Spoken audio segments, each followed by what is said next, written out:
Rachel Reeves squirms as Peston asks her, why can't you just get everything under control?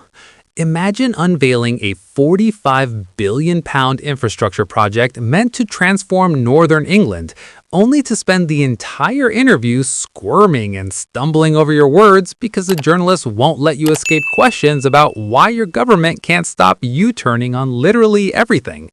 That's exactly what happened to Rachel Reeves when Robert Peston absolutely refused to let her hide behind Northern Powerhouse Rail announcements and instead demanded answers about Labour's spectacular record of policy reversals.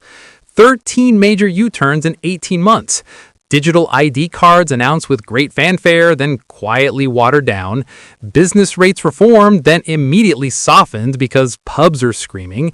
And Reeves, closing her eyes like she's trying to transport herself to a happier dimension, stumbling over words, looking at the ceiling for divine intervention, basically doing everything except giving straight answers to straightforward questions.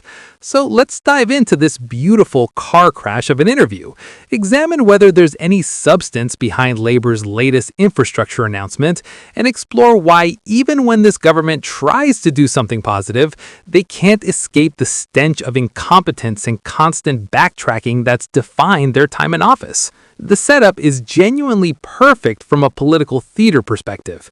Reeves comes on Peston with what should be an absolute slam dunk good news story. £45 billion for Northern Powerhouse Rail, connecting Leeds and Manchester, upgrading the Trans-Pennine route, boosting the northern economy. This is exactly the kind of announcement that governments dream of. Big numbers, regional investment, infrastructure that people can visualize. The whole package designed to generate positive headlines and show Labour delivering on promises. But Peston, bless him, wasn't playing along with the script. He acknowledged it's a good news story and then immediately pivoted to, why can't you just get stuff under control? That question is absolutely devastating because it's so simple and impossible to answer satisfactorily. Why can't you get stuff under control? It's the kind of thing a frustrated parent asks a chaotic teenager, not the sophisticated political analysis you'd expect from a veteran journalist. But that's precisely why it lands so hard. It cuts through all the policy complexity and political spin and asks the fundamental question that millions of voters are thinking. You're the government. You've got a massive majority. You should be competent. So why is everything constantly going wrong? Peston listing the U-turns, particularly the digital ID fiasco, sets up Reeves for a no-win situation. She can either defend the U-turns, which makes her look weak and indecisive, or she can deny their U-turns, which makes her look dishonest because everyone can see what happened.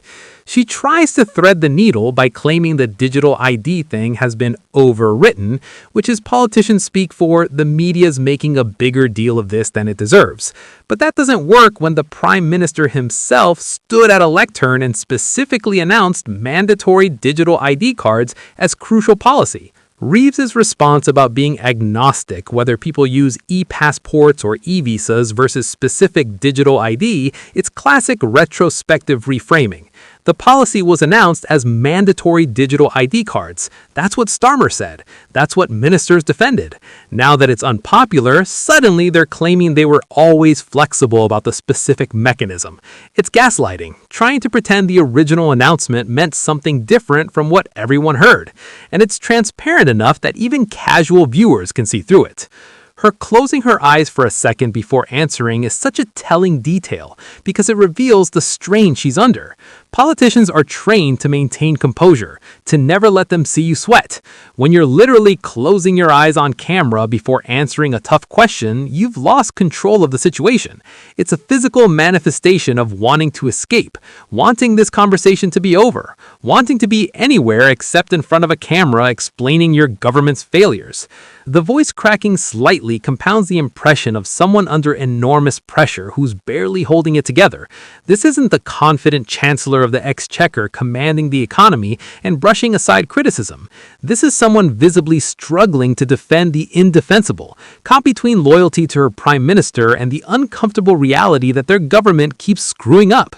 Peston's follow-up about Starmer specifically announcing the new digital ID card is perfect because it doesn't let Reeves escape into vague generalities. The Prime Minister said a specific thing. That thing is no longer happening. That's a U-turn. Call it what it is. Reeves trying to claim they were always going to consult and the principle remains the same is bureaucratic nonsense. Consulting happens before you announce policy with great fanfare, not after the backlash forces you to backtrack. The principle remaining the same is also questionable because the whole point of the digital ID card controversy was about whether you should need one specific government-issued ID versus being able to use existing documents. That's not semantics, that's substance. But admitting that would mean admitting the U-turn. So instead, we get this verbal gymnastics about principles and consultation. When Peston brings up the business rates U-turn, you can almost see Reeves internally screaming. She thought she'd move past the digital ID thing and could pivot to her prepared talking points about growth and investment. Instead, she's getting hit with another policy reversal, this one about business rates, and specifically why pubs are getting special treatment while other high street businesses suffer under the revaluation. Reeves' response about looking at the bigger picture and the plan for growth being the right one is classic politician deflection. When you can't answer the specific question, zoom out to abstract principles and hope people forget what was asked. Our plan for growth is the right one. We're bringing investment, reducing regulation, making planning easier. All lovely, vague phrases that sound good, but don't address the actual issue. The moment where she falters and looks to the ceiling is absolutely beautiful as political theater.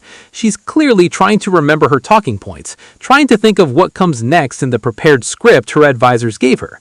Politicians are usually smooth enough to hide this kind of mental retrieval process, but Reeves is visibly struggling. Looking at the ceiling is almost cartoonishly obvious, like a student trying to remember exam answers they crammed the night before. Peston interrupting her because she's not answering his question shows proper journalism that's become too rare. Too often, interviewers let politicians ramble through prepared statements without forcing them back to the actual issue. Peston has none of it. I'm talking about a very specific struggling sector. Answer the question. When he raises his voice to cut through her attempted pivot, it's a beautiful moment of holding power to account. The question about why help is only for pubs when hotels, restaurants, and bookshops are all struggling equally is devastating because it exposes the arbitrary nature of the policy. There's no principled reason pubs deserve relief while other high street businesses don't. It's pure politics. Pubs are culturally iconic and their closures generate bad headlines, so they get special treatment. But admitting that would be embarrassing. So instead, Reeves tries to waffle about caps and envelopes and focusing minds. Her stumbling over words with multiple if we stammers shows someone completely out of depth. This is the Chancellor of the Exchequer, one of the most important and powerful positions in government, and she can't coherently explain her own policy under basic questioning. It's not like Peston is being unfair or asking gotcha questions. These are entirely reasonable inquiries about government decisions. The fact that Reeves can't answer smoothly suggests either she doesn't understand the policies or she knows they don't make sense and can't defend them. The pivot to talking about learning lessons from previous projects and keeping construction costs down is another deflection, because that's got nothing to do with why pubs get special business rates treatment. It's like if someone asks why you're late to dinner and you respond with a speech about the importance of punctuality in general society. True, perhaps, but completely irrelevant to the question asked. The claim about learning lessons from the last government is particularly rich coming from an administration that's matching or exceeding conservative incompetence while constantly blaming their predecessors. Yes, the Tories screwed up lots of infrastructure projects. Doesn't mean Labour's doing any better. HS2 got cancelled and butchered under the Conservatives. Now Northern Powerhouse Rail is being announced with great fanfare, but who actually believes it'll be delivered on time and on budget given this government's track record? The dismissal of leadership speculation about Starmer is fascinating because nobody asked about it, which suggests it's prominent enough in internal labor discussions that Reeves felt compelled to address it proactively. When you're volunteering denials of things nobody asked about, it usually means the issue is more serious than you're admitting. Saying there's no credible alternative to Starmer is faint praise, because it doesn't say Starmer is doing well, just that there's nobody better available. The claim about being elected in a massive landslide 18 months ago is technically true, but politically irrelevant. Electoral mandates don't shield you from criticism when you're governing badly. Yes, Labour won big. They won because voters were sick of the Conservatives, not because they loved Labour's agenda. That's why support collapsed so quickly. The victory was more anti-Tory than pro-Labour. When your main argument for staying in power is that you won the election rather than that you're doing a good job, you're already in trouble. Reeves saying they have a clear plan to turn around the economy would be more convincing if the economic indicators weren't so grim. Business confidence collapsing, investment fleeing, sectors like hospitality hemorrhaging jobs, 16,000 millionaires leaving the country. That's not an economy being turned around. That's an economy circling the drain while the government insists everything is fine. The final claim about delivering stability and investment and reform in an unstable world is almost darkly comic given the interview that just happened. Stability? The government that's done 13 major U-turns in 18 months? Investment? When businesses are